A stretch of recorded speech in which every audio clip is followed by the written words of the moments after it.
Bonjour.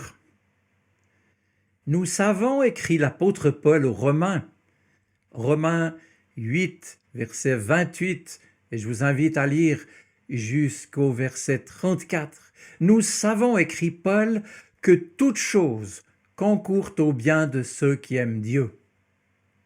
Eh bien, voilà un verset qui, appliqué sans discernement, sans explication, me fait littéralement grimper les murs.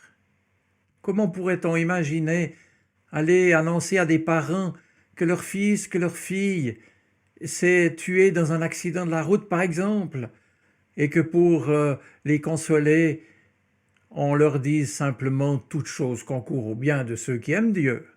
Et même sans en arriver à un exemple aussi extrême, pourrait-on donner ce verset à quelqu'un qui vient d'apprendre qu'il a une maladie grave, incurable, ou même l'offrir à quelqu'un qui a perdu son travail ou qui est en situation de couple difficile?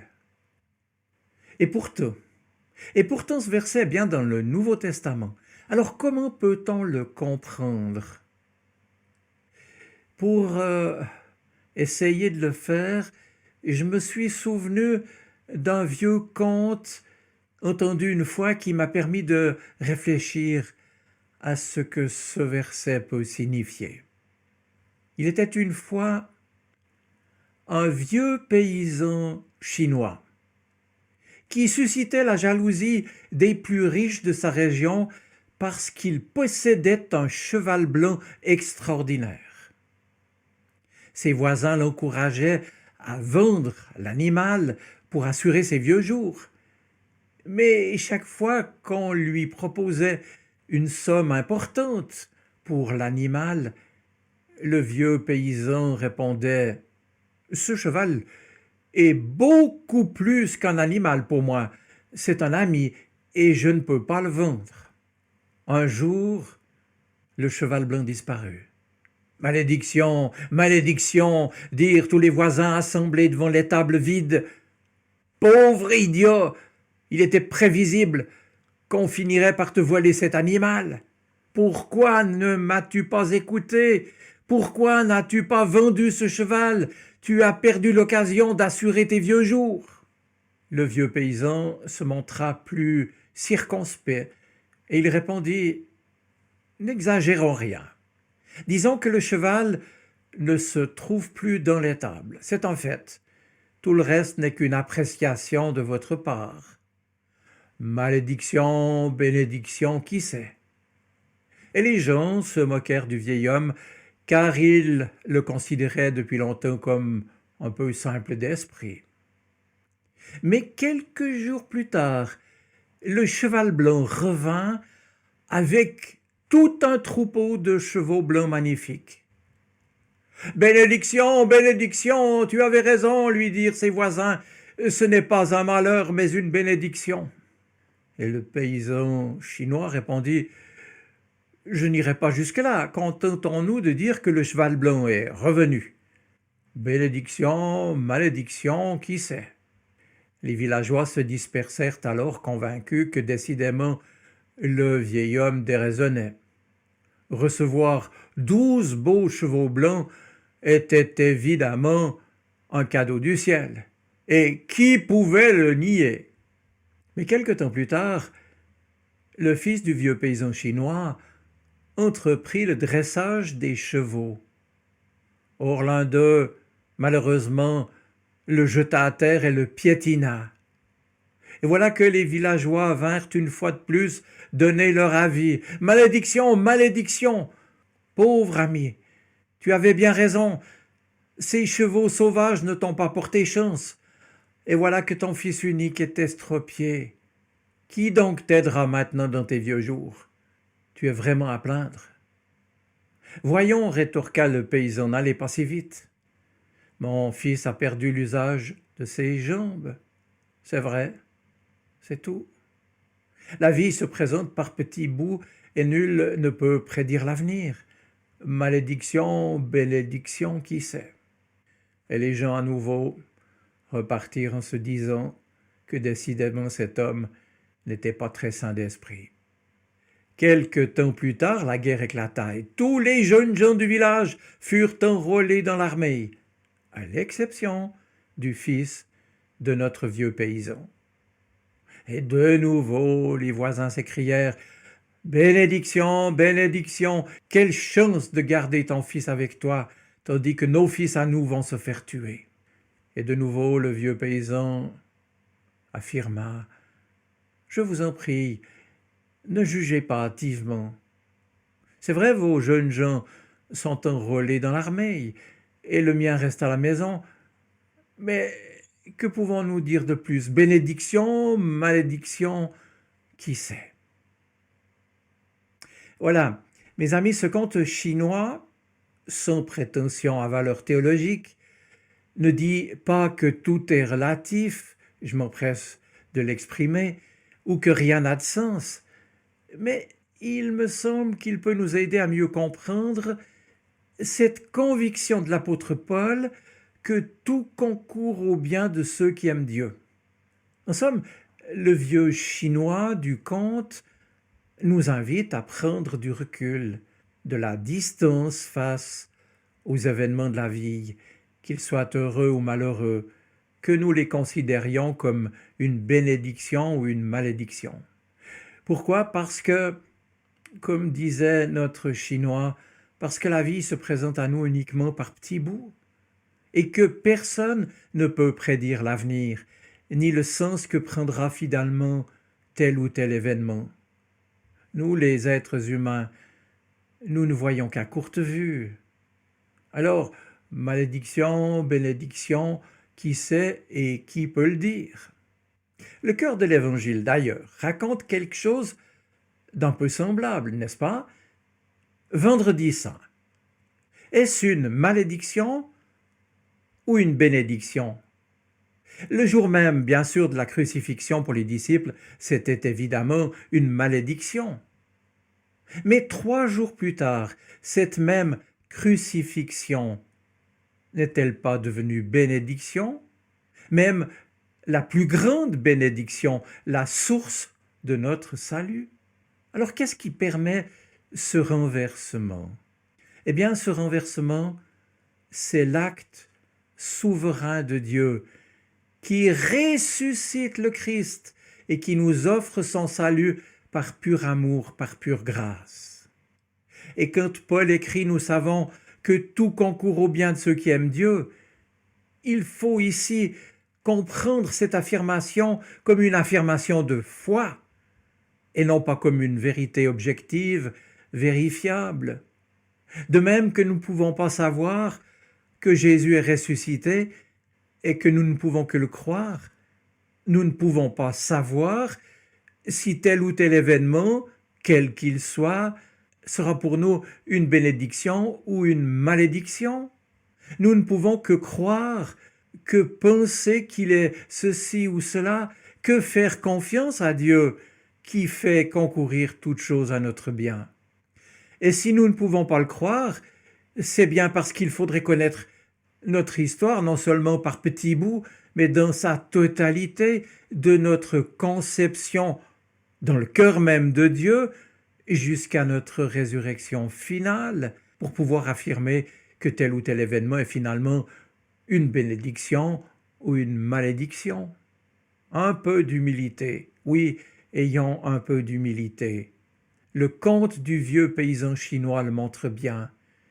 Il est révélateur de notre incapacité à distinguer ce qui est réellement bénédiction ou malédiction. Mais, me direz-vous, alors que faire face à cette incapacité radicale dans notre réalité d'hommes et de femmes qui n'avons qu'une courte vue? Faut-il se résigner, se laisser aller dans une indifférence fataliste, sombrer dans la passivité? Ce sont des possibilités. Mais l'apôtre Paul, et d'une manière générale l'Évangile, nous propose un tout autre chemin, celui de la foi et de l'espérance, en faisant confiance à cet amour sans limite de Dieu pour tous les hommes. Lui, c'est toute chose. Parfois, nous ne comprenons pas ce qui nous arrive. Et comme les disciples au pied de la croix, nous pouvons avoir l'impression que tout est en train de s'écrouler, que le malheur est trop grand, qu'il nous écrase complètement, qu'il nous broie. Dans cette situation difficile, Paul nous invite à prendre un peu de recul en regardant à l'amour de Dieu pour nous. Écoutez bien ces versets de cette fin du chapitre 8 de la lettre aux Romains. Si Dieu est pour nous, qui sera contre nous? Lui qui n'a pas épargné son propre Fils, mais l'a livré pour nous tous, comment, avec son Fils, ne nous donnerait-il pas toutes choses? Et puis, qui accusera les élus de Dieu? Dieu justifie. Qui condamnera? Jésus-Christ est mort, bien plus, il est ressuscité, lui qui est à la droite de Dieu et qui intercède pour nous dans nos vies personnelles, professionnelles, familiales, sociales, et même dans l'Église. Il est arrivé, ou il arrivera à chacun de vivre des moments difficiles, des moments que je ne souhaite à personne, mais peut-être même des moments de malheur et des moments où l'on peut être tenté de baisser les bras, de tout envoyer par-dessus bord. Et comme l'avait proposé la femme de Job à son mari, souvenez-vous, elle qui était dégoûtée et désespérée, elle lui avait dit de maudire Dieu puis de mourir. Et c'est vrai que parfois dans nos vies, parfois nous pouvons connaître des temps difficiles, découragement, dépression, abattement. Il ne s'agit pas de nier tout cela, de dire un peu superficiellement et trop facilement bien sûr que ça passera, que ça ira mieux demain. Non, toutes ces réalités, il faut les regarder en face. Nos traversées du désert, nos épreuves, avec toute la souffrance et les douleurs qu'elles peuvent induire, il faut les accueillir avec du recul et nous souvenir que ce qui est impossible aux hommes est possible à Dieu et que lui peut agir parce que son amour est sans limite et que lui se débrouillera pour transformer ce que je perçois encore, peut-être maintenant, comme un grand malheur. Alors la question qui se pose maintenant, c'est comment réussir à vivre cela et pas seulement à le penser intellectuellement. Comment faire de cette conviction de foi, toute chose concourt au bien de ceux qui aiment Dieu, une réalité concrète au jour des difficultés et de l'épreuve. En y réfléchissant, il me semble que l'histoire de Marthe et de Marie peut nous éclairer, car accueillir chez soi Jésus, ce n'est pas ce que j'appellerais bien sûr une malédiction, bien au contraire. Mais pour Marthe, rappelez-vous, c'est elle qui avait invité Jésus à venir chez elle, et pour Marie, et pourtant c'est elle qui avait tout le travail, une corvée. La bénédiction était devenue presque pour elle une punition. Et puis, on est survenu de la colère, de la frustration. Seigneur, cela ne te fait-il donc rien que ma sœur me laisse seule à faire le service? Dis-lui donc de m'aider. En somme, la réponse de Jésus l'invite à prendre du recul. Marthe, Marthe, tu t'inquiètes et tu t'agites pour bien des choses. Une seule est nécessaire. Quelle est donc cette chose nécessaire? Est-ce l'écoute de la parole, la prière, la méditation, les bonnes œuvres? Eh bien ici, dans ce contexte, je vais peut-être vous surprendre, mais je crois en effet que la seule chose nécessaire, ce n'est pas uniquement la prière, l'écoute de la parole et la méditation, mais je crois que c'est aussi la conscience, la conviction profonde que malgré ce que je suis en train de vivre, l'amour de Dieu pour moi demeure et que cet amour n'est en rien diminué, bien au contraire. La seule chose nécessaire, en somme, c'est de demeurer dans son amour, dans la certitude que lui, il m'aime, quoi qu'il m'arrive, quoi que j'ai pu faire, quoi que les autres puissent dire ou faire. Et je reviens donc ici à l'exemple de l'apôtre Paul. En écrivant que toute chose concourt au bien de ceux qui aiment Dieu, Paul sait bien qu'il est menacé de prison, de jugement, de mise à mort.